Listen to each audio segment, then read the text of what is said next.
Welcome to the Find Your Free podcast. I am your host or hostess, Rachel Voss, and here we are at episode number 3. I've got my lavender tea here with me, my candles burning, got a little sage going before I got started. So I got the whole vibe set up, my incense burning. So let's just go ahead and jump right into today's episode. As I was thinking about this flow, I realized this might end up becoming a 2-part episode.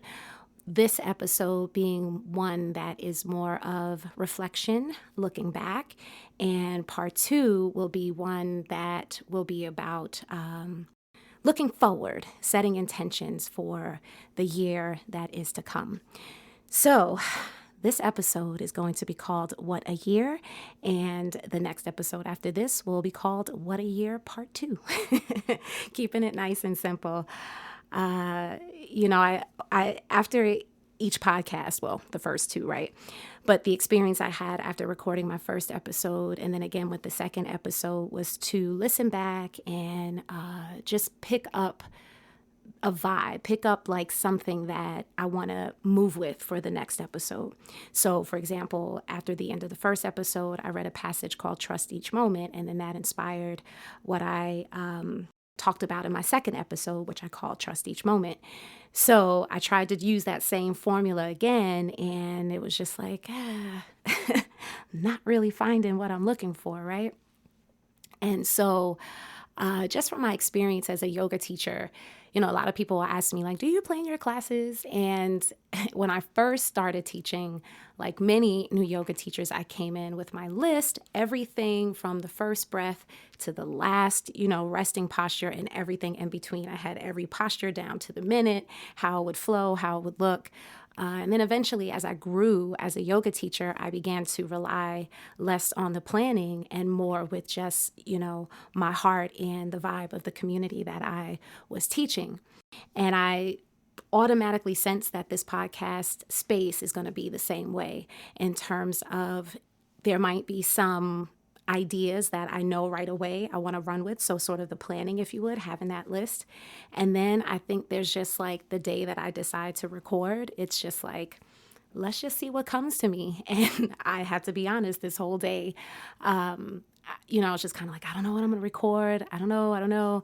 So before I came down to do this, I took a shower, washed my hair, just said, let me clear my mind, open up, the channels for my thoughts, and boom, got a podcast downloaded. And so here we are, or an episode rather. So here we are. What a year. So I did want to talk about, 2020 and the year that it has been for all of us. For some, it may have been a little bit heavier. For some, it might have been a blessing. For others, it might have been a little bit of both. That was kind of my experience, or what has been my experience with 2020. But I just wanted to share a perspective, or my perspective of my experience, with 2020, just to hold space, for anybody who might be in a space of reflecting as well. That is, I think, the goal of this episode is to take this time to reflect, like, yeah, how has this year, sort of impacted me and affected me? As if you're anything like me, I'm one that can kind of take a hit and just keep moving. And I might feel it for a moment and express it, but I'll keep moving. I'll feel it on the inside, but the outside, the world won't know. And that's a blessing and a curse, right? The blessing is that it allows me to keep moving forward and to keep doing my work. And, but the curse is that you can stuff things away and just put them away and not deal with them. But when you don't deal with things, they show up, right? And so I thought, yeah, let me just share what has been my experience with this year as a way to hold space for reflecting. And then the part 2 of the episode will be, what we're going to do in the next episode will be, again, some intention setting to move from reflecting to action, and just creating a new vision for a new year, right? So let's start there. Let's start with the vision. So that is how my 2020 started. I don't think I was maybe a week and a half into this new year when I held a vision board party with my friend Tasha Simmons of Definitive Definitive Blessings. There's two accounts, Definitive Virgo and Definitive Blessings. Yes, Definitive Blessings. So shout out to you, Tosh. And quick side note here. So I inherited Tosh through my relationship with my love. His name is David, for those who don't know, and I may have mentioned that in the first podcast. So shout out to you, David. But I inherited Tosh through David, and she and I are on the same spiritual path. Just, we were connected through social media and just automatically clicked. And we have been in each other's lives for probably going on like 2 years now, at least a year and a half. But we've never met in person. Our connection has totally been through social media, through the phone, over the computer, totally electronic. We have not met in person, but we are such soulmates, in that spiritual kind of way. Like I love to say that one of the most beautiful parts of life is when you find pieces of yourself in other people, and you just know it when you found it. And Tosh is one of those people. So shout out to you, Tosh. But yeah, we started off this year holding a vision board party. You're like, oh, new year, moving into a new decade. Let's create this space. We had 10 beautiful women come together, ironically, via Zoom, so we were kind of ahead of the game looking back. And yeah, we created this space where we had women come together and talk about what they wanted to manifest. And through that, I created my own vision board. And, just not knowing how this year was going to pan out, but created my own vision board. And so that's how the year started. And it was like, okay, I'm going to manifest these things. I wanted to get my son into a private school. I wanted to start a podcast, just a couple of things, just a few things on there that I was just like, all right, I'm going to manifest. So we started there. And then also in January, I began my journey of locking my hair. So another quick sidebar. I am mixed race Black woman. My dad is white. My mom is Black American. And I've always had just big, naturally curly hair, just a big halo of hair.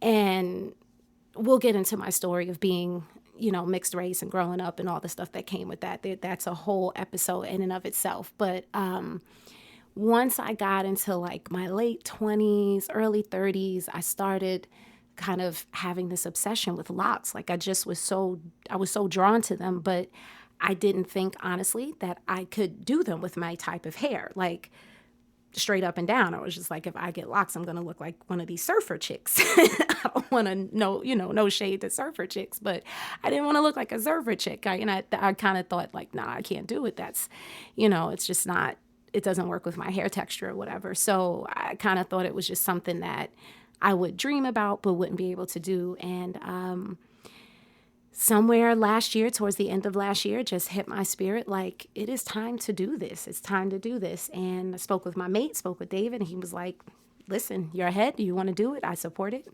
And I started to get some consults and met with Frida at the Lock Shop. Shout out to you, Frida, one of the most beautiful people that I have encountered on my journey. But I met with Frida, and the day that I met with her for my consult, I knew I was in good hands. And she just made me feel safe. She made me feel like it could be done. She didn't, it was just like, yeah, you can do this. It's going to look how it's going to look, but you can do it. And I was like, all right, let's do it. So I started that journey officially on January 22nd, which is also my goddaughter's birthday. Shout out to Alexis. And yeah, so I was just like, all right, I got my vision. I got my locks. I'm ready to take this year on by storm. So we move into February, towards the end of February, and David's sister cousin, she's cousin, but more like his sister. So we had a birthday celebration for her up in New Jersey. And so it was like all his family, people came in from out of town, beautiful. It was a surprise party. So that made it even more beautiful. And so shout out to you, Sophie, that is sister cousin. I love Sophie, beautiful, beautiful soul. And so to be a part of like a surprise party for her is just a beautiful thing, because you want to be in a place where you can give back to Sophie. Like she's just one of those people. And so anyway, so we go and it's just this beautiful family celebration. And, David is West Indian. So it's just this beautiful, just Caribbean party, food, drinks, music, good time, just beautiful celebration, having a great time. When we left, that was right at the end of February, the beginning of March. When we left, we had no idea that would be the last time that we would be at an in-person family gathering. So we start moving into March, and then like 2 weeks into March is when the shift began. And we start with the school closures and businesses closing and, all of this, wearing masks, and then, just life suddenly changed. And here we are with the COVID quarantine. And so in our house, we were blessed that it didn't impact us too much. Love is already working from home. I, have my yoga business and I had to figure that out. But I also have a part-time job and I was able to kind of easily transition into doing that from home. And with my kid, because, right now he's my only one, instead of kind of, for me, being overwhelmed by it, I embraced it like, okay, this is more precious time that I will have with him. And so it'll be good.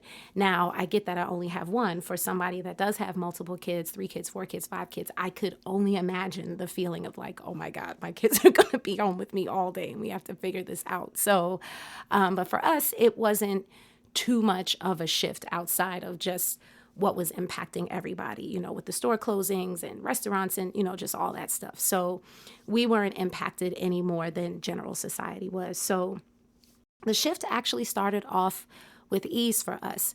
When it became pretty evident that there would be no more in-person yoga, because I had done that vision board party on Zoom, I had this comfort level with Zoom, and I just was like, all right, I'm going to take my classes online.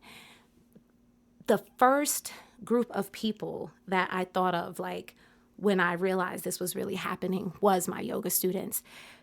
I shared in the last episode, and I'll share probably in every episode in some way, shape, or form, that, the yoga I teach is to facilitate inside out healing. So, and I know the stories of a lot of my students who come to my classes, especially students who have been with me for years. I've, seen, babies born and weddings and just, I've had people in my life long enough to celebrate, just milestones and things like that. So I know some of the stories and I know how important the yoga space is for some of my students. And I thought about that. Like, I thought about the students who would be quarantining at home alone. I thought about the students who I knew were kind of already challenged with anxiety and how that would impact that anxiety even more. I thought about my senior citizen students who really loved, that Monday night class that, I used to teach and that they would come out to and have in that community space. I just thought about everybody. It was like, how can I make myself available? And Zoom, as I said, became the real MVP at that time. And so I jumped online, started offering classes online, started offering a free meditation on Monday nights because it was just really, really, really important to me to have space that was accessible for folks.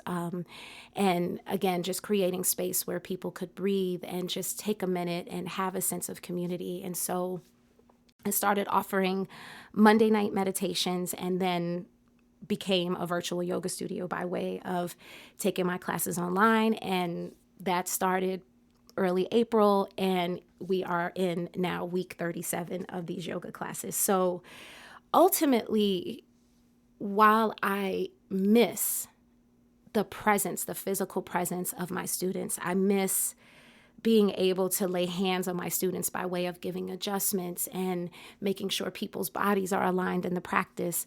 I miss physically holding the safe and restorative space. I do miss that. But the flip side of what my work looked like for me was driving around here, there, and everywhere, meeting clients, teaching classes, and sometimes I would feel burnt out just from all the running around because I also had this part-time job and I'm a mom and I'm a partner. So, you know what I mean? All the running around sometimes would kind of be a little exhausting for me, but I couldn't figure out any other way, to expand my business, to grow my business. It was just like, this is an in-person thing. And so as I began to find my groove online, and I saw how people that I know who don't live where I live, in the Maryland area, but who wanted to take my classes, they were finally able to take my classes.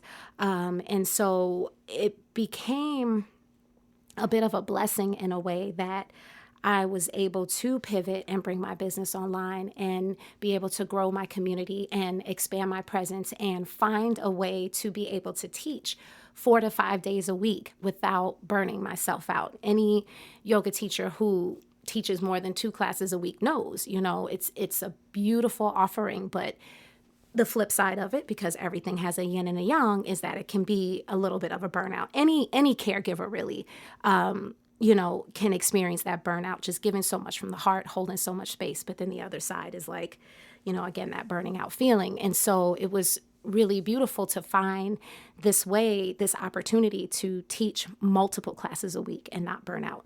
So still working through my voice issues from the last podcast.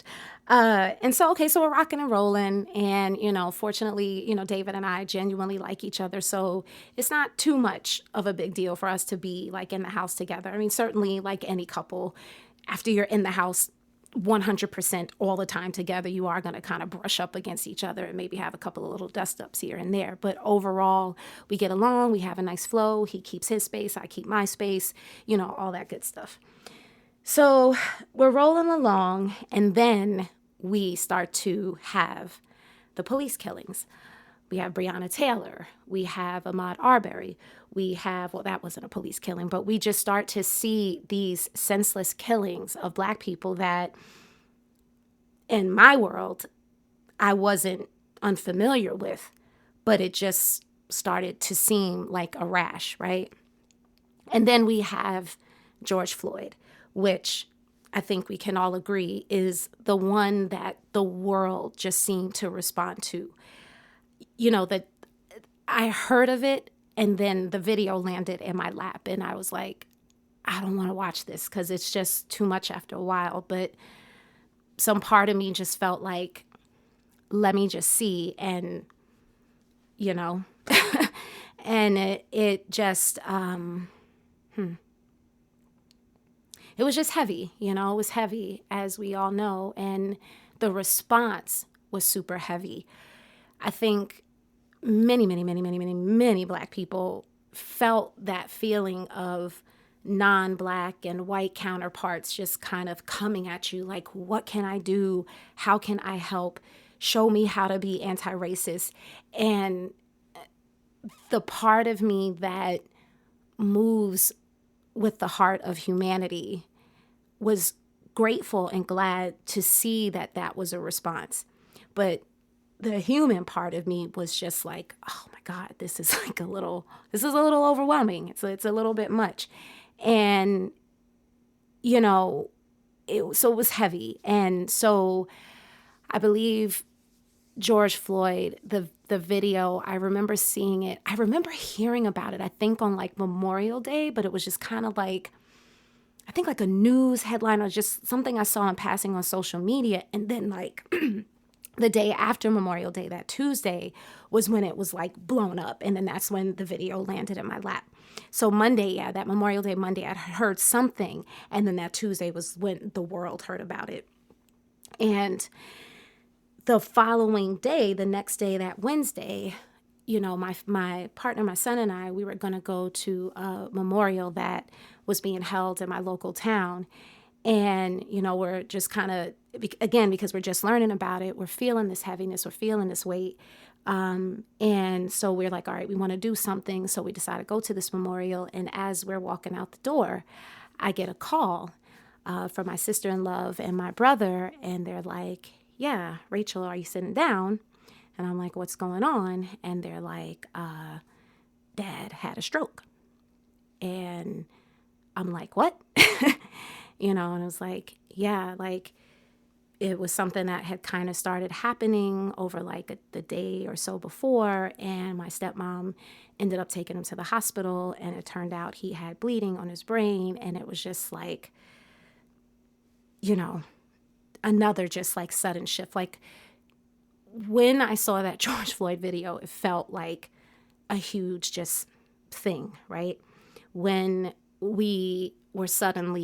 life just suddenly stopped with the quarantine and the pandemic, that was like a huge shift. So this was just like another shift that just suddenly happened. And it was just like, okay. And I just took it and was just like in shock. And we went to the memorial, and I was present at the memorial, but I was like not present because this was in the back of my head. I couldn't call my dad. He wasn't able to talk, being in this state of having the stroke. My stepmom couldn't see him once she took him to the hospital and he was admitted, obviously because of the COVID precautions and everything. And there was just literally nothing I could do. And that it was just such a helpless feeling as a daughter. Like, I don't know that there was much more I could have done had things been different, by way of, driving up to New York and being by his side at the hospital, which would have meant everything to me. But I definitely felt so helpless. I am very blessed to have all three of my parents, my mom, my dad, my stepmom. My stepmom came into my life when I was 7. So she's been in my life over 35 years now. So the big three are still in, I still have them. The closest I have felt to losing a parent was when my stepdad passed when I was 17, and when my godmother passed in 2013. That's like the closest I've gotten to like a parent-like figure passing. And it certainly has been an interesting journey of seeing your parents age, seeing them get older, understanding that we're getting to the place in life where eventually, like, I may have to start making decisions, helping out, having the uncomfortable conversations that I've sort of been avoiding for a long time. And so my dad having a stroke and just being like, I didn't talk to him for maybe like a week and a half. I couldn't, like, there was no communication for like a week and a half, maybe like 2 weeks. That was like the closest, I have gotten to like one of my primary parents, losing one of my primary parents. And that week when I couldn't talk to him, everything just felt so in the balance. So anybody who has had a parent who's had a stroke knows this feeling. Certainly, I can't speak from the experience of losing a parent directly, but I'm sure, understanding that as well. It's just this feeling of like life is happening, but you feel so numb.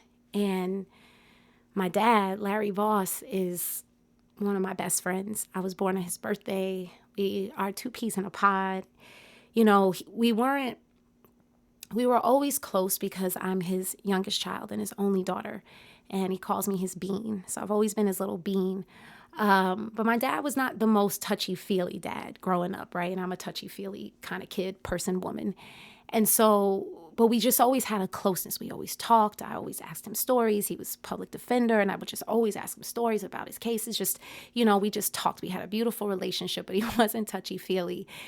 It really wasn't until like my early 20s when our relationship began to shift, and it was just like me understanding him beyond being a parent and understanding him as a human.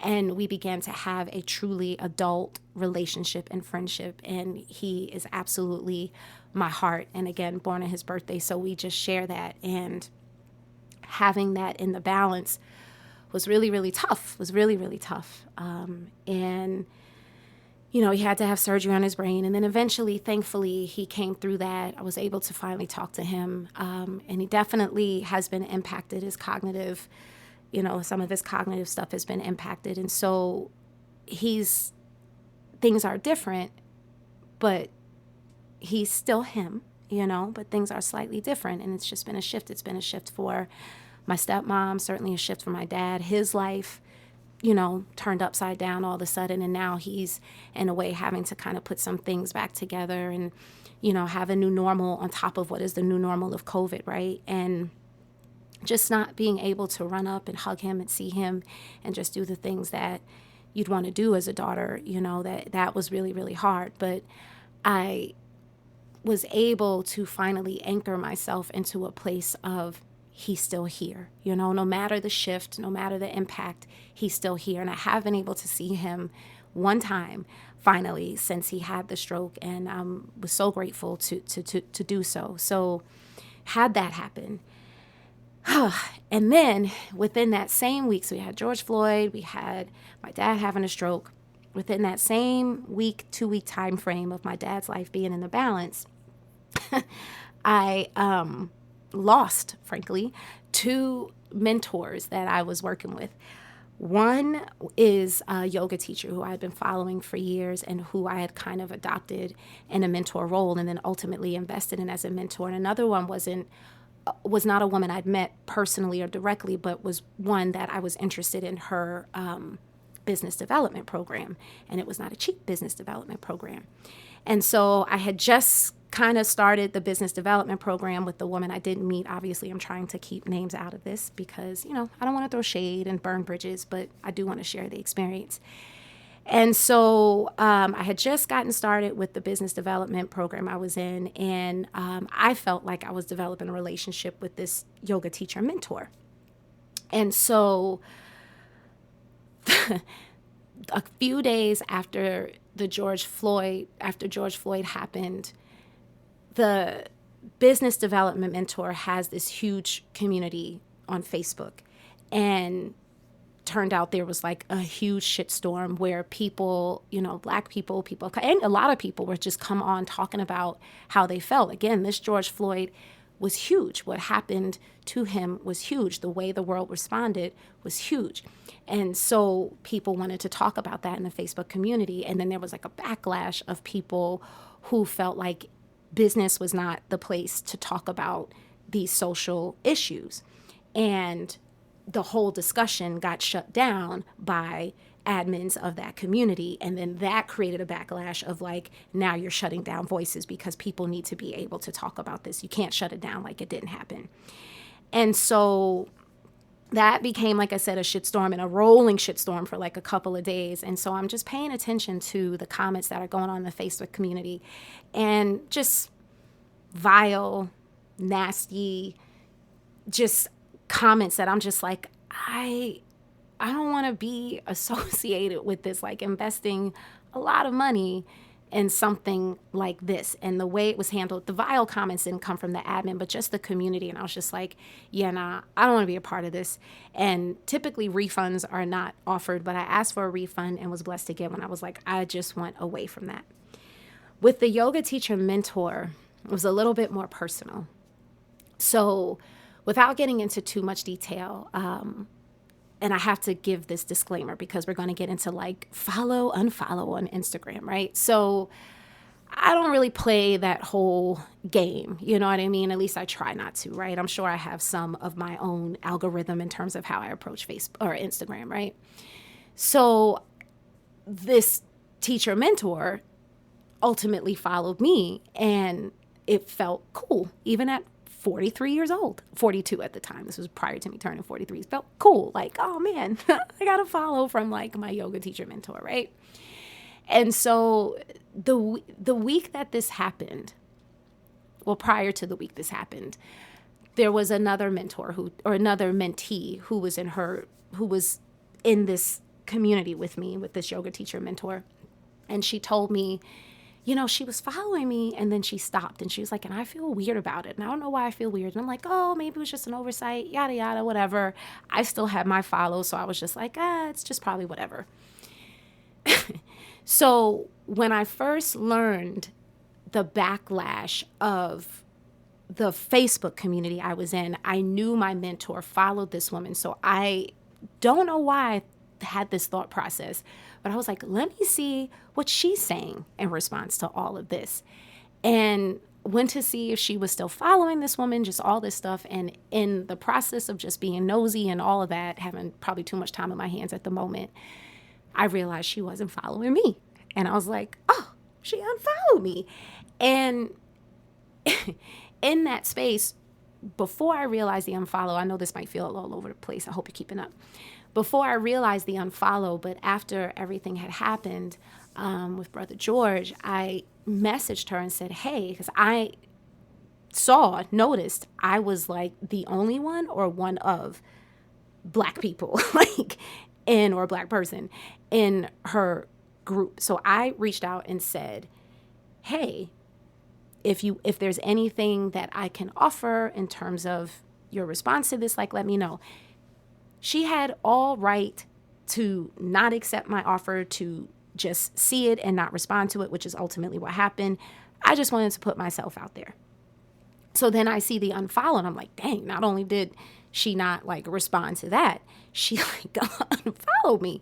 And it just I felt like what the other mentee felt like. I kind of did all this promotion and all this kind of stuff. And is that why you followed me, just to kind of get me to make you look good? And then you dropped me? Like, I don't know. And then that's when I was just like, oh my God, I'm 42 and I'm obsessing with the follow. But something about it just, for me, didn't feel right.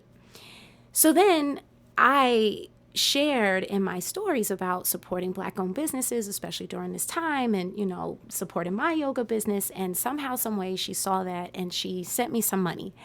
And I was really conflicted by that, because I was like, all right, I'm conflicted by the fact that not only does she like not even like honor my voice or respond to my voice, she unfollowed me, and I was all in my shit with that.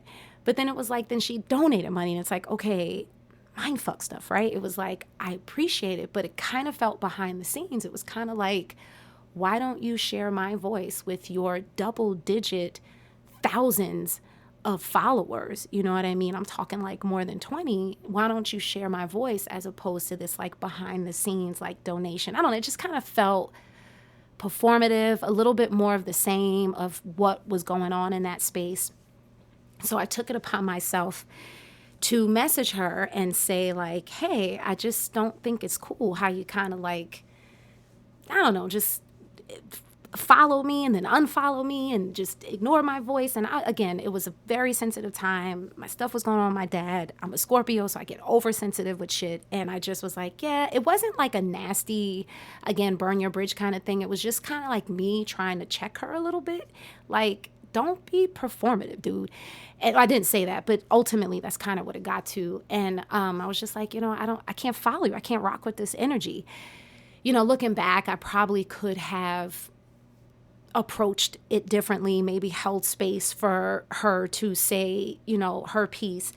Me coming in and saying, hey, I'm unfollowing you, definitely like closes a door, puts up a wall. And so she gave me this response that made it seem like I wasn't being accountable for my shit, and that I was being all upset about a follow. And I was pissed, because it really wasn't about that. But I realized like she's just not going to get it. This is like my stuff. And I just decided, all right, I'm not going to be involved with her community anymore. And that was just a big letdown for me, because there was a lot I had gotten from working with her, from being a mentee of hers. And, again, just trying the same way of having to find that space with my dad in terms of like, okay, things are different, but he's here. It was that same thing with letting go of this mentor. It was like, just take the jewels and discard the rest. And it just put me in a place where it was just like, I backed off from like all mentors and guides. Like I feel like there's some business development I still want to seek, some learning. I'm just an eternal learner, but it just made me shy of like outside of the guides and healers that I know and people who are recommended. But when I first came into yoga is when I also first came into Instagram, and I realized, and just reflecting from all of this, that a lot of how I approached trying to build my community on Instagram was by doing it the way I saw all these other yoga teachers doing it. And they were yoga teachers who didn't look like me, who weren't working with the communities I was working with, but I still tried to follow that model, and then ultimately realized like, that's not for me. Like, I just have to find my people and move how I move.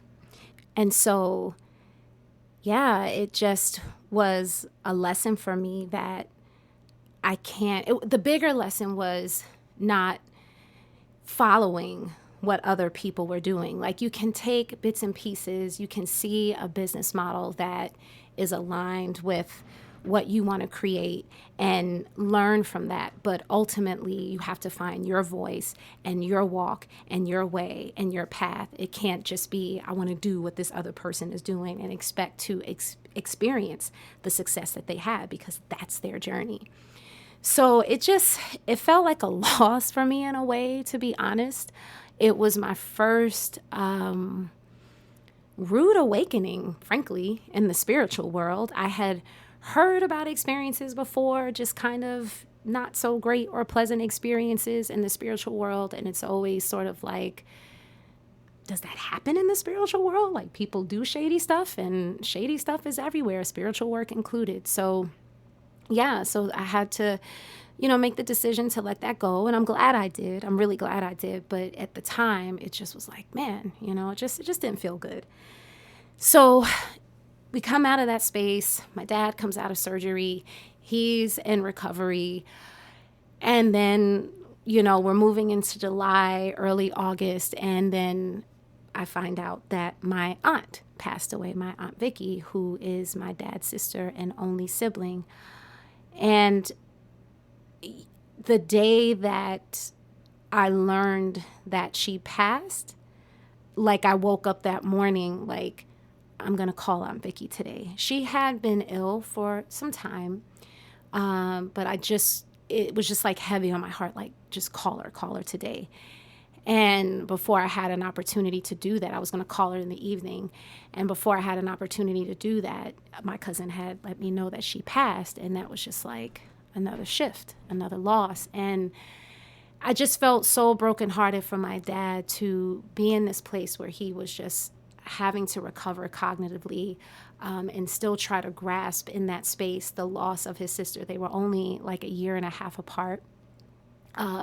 So to try and kind of grasp that, we can't celebrate her life all together as a family, because of the COVID and everything. And so it was just like, it was just another thing. And so with all of this kind of happening behind the scenes, and then if you listen to episode 2, the last episode, that the whole time I'm on this like trying to get pregnant journey, and working with like a fertility place and like the whole, so we got all of that going on behind the scenes. But throughout all of this, I'm still showing up, I'm still teaching, I'm still holding space. And eventually we get into the latter part of this year, this final quarter, and even though there's still just shit kicking up all over the place, it's like, all right, we're finally getting to the end of this thing. Certainly there were other things that happened, friends that actually had gotten COVID, people that they lost. So it's just been a year. And so now here we are down to the final weeks, the final days, really. And yeah, it just seemed like, I just wanted to reflect on that. But the beauty of this year is the growth of my yoga community, the new people who have joined, that have said like, oh my God, I didn't know how much I needed this. Being able to be there, to be able to play a role in people's lives during this very trying time. Forgive my throat. I don't knock the corporate experience that I had, and I talked about that a little bit in the first episode. And when we get more into the entrepreneurial side of things, I'll get more into the transition from corporate to entrepreneur. But when I was on the corporate side of things, one of the things that I struggled with was like not really knowing my place and kind of like, what am I doing? Because I wasn't living in my purpose. And when everything happened, I was grateful to have like a purpose. If I still had that corporate job, yeah, I might have had financial stability. I might have been able to work from home. But the way that the economy is shifting, it's also positioned that, who knows, I could have been in a position to be laid off. Like, who knows? But it just felt good to be able to be in a position to serve. It just felt like this was truly like my purpose, my work manifesting itself in my life. And I was grateful that my response was to show up, not to kind of crumble, not to be like, oh my God, what do I do? But to think of my people and to pivot with an action plan. And from that, again, I have now this beautiful community, people that attend my classes everywhere from California to Arizona to New York to Georgia to right here in my local community in Maryland. So that has been 2020 for me. It's still, with my dad, like that just still is in my heart, My stepmom being his caregiver, like I just, have this beautiful companionship where they just simply like enjoy each other, just sitting quietly and reading or listening to music. And, that shifted a lot for my stepmom in terms of having to care for my dad. And my dad, who is this very independent, like old school guy, having to submit to this. And again, I'm his child. We're both Scorpios. Both of us struggle with surrender and releasing control and all of that. And this was something that my dad just had no choice in, And so I hurt for him that this had to happen.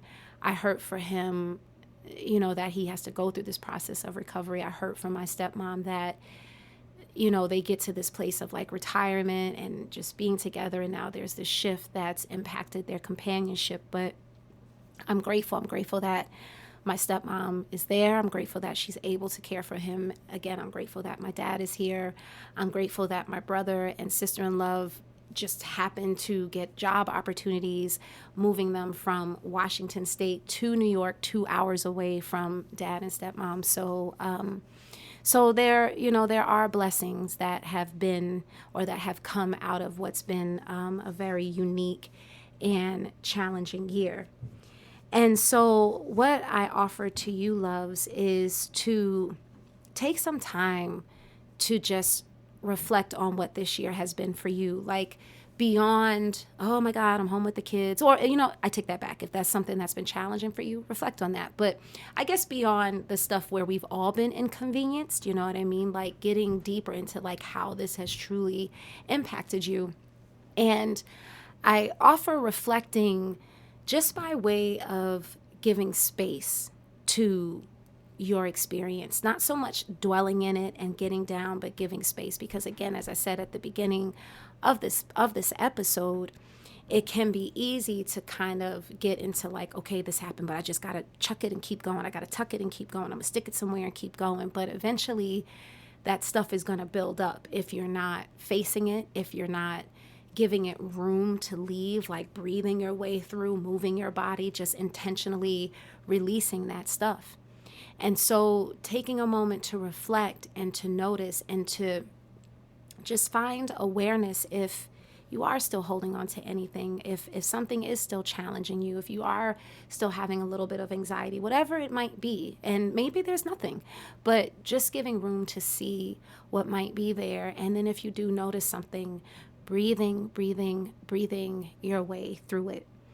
So holding that space, breathing your way through.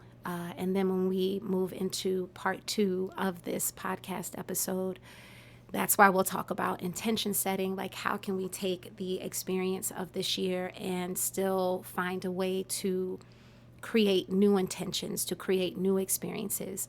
It can feel like, oh, this year was so crazy. I don't want to think about anything. Like I'm scared to have a vision, but we can't let this stop us from believing, right? Oh, now I want to sing the Journey song. Don't stop. I can't believe I just did that.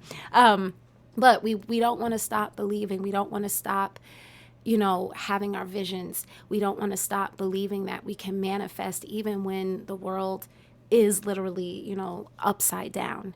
So we'll get into that. We'll have some prompts that I'll share to help you set your intentions. So we'll get into all of that with the next episode. But again, this episode was just about reflection, looking back, and again, just sharing my perspective, just one perspective of the year that, again, has been 2020. So, all right, loves, with that, let's go ahead and move into our moment of taking a breath and sharing a passage and beginning to wind this episode down. So finding your comfortable seat wherever you are. If you're in a chair, letting your feet rest on the floor. And if you're sitting on the ground, sitting on a couch, just sitting anywhere that's not a chair, finding a tall spine and sitting comfortably wherever you are. If you are in that chair, also finding a tall spine. But again, just finding a place where you're able to sit comfortably, lengthen your spine, and close the eyes if that feels good. Take a nice deep breath in. Exhale out through the mouth. Let's find that 2 more times. Take a deep breath in. Exhale out through the mouth. And 1 more deep breath in. And exhale out.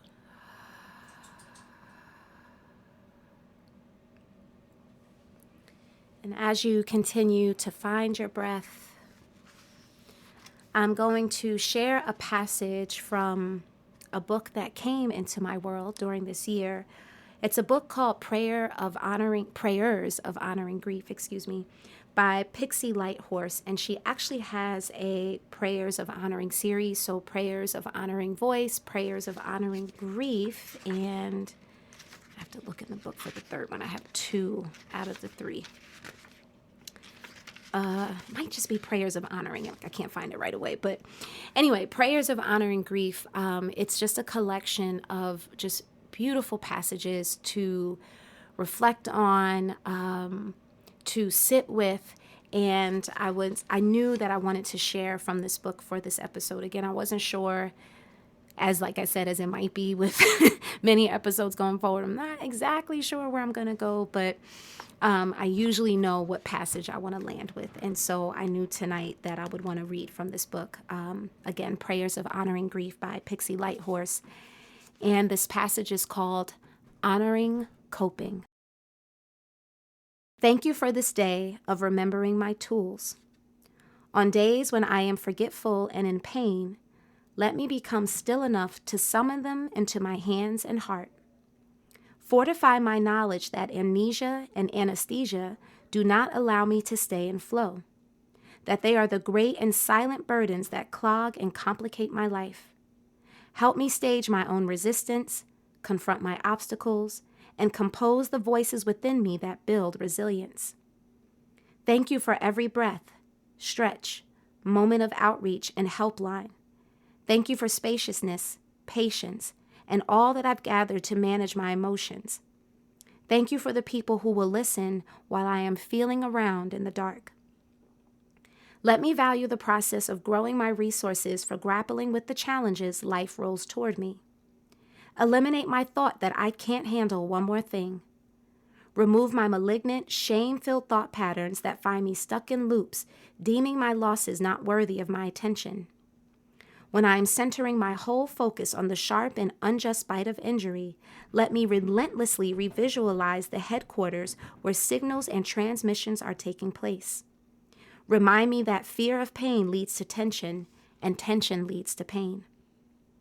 Help me become graceful about respecting my states of being. Help me to notice when it is time to tend and cleanse and create space for myself.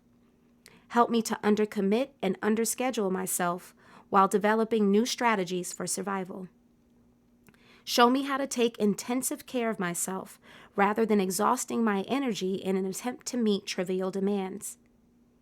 When I think I'm at the end of my rope, remind me that I am the rope, and what frays me is overvaluing superficial, convenient responses to my deep interior experience. So I felt that was so timely, honoring coping, to end this episode with, because it certainly has been a year of coping. And that's why I just continuously encourage meditation, yoga, Tai Chi, just mind-body practices that can support you as you learn and continue to cope, throughout this year and throughout the near future, the next couple of months that are ahead. So, all right, lovelies. Well, with that, let's go ahead and close out this episode of Find Your Free, the podcast. For the next episode, have your journals ready, paper, pen, pencil, whatever you like to write with, to be able to write down some of the prompts and to just set space for you to create intentions for this next year that awaits us. So I will end, as I always like to end, by saying, may you be happy, may you be free, may you be peaceful, easeful, useful, and joyful. Thank you for joining, and I'll see you next week.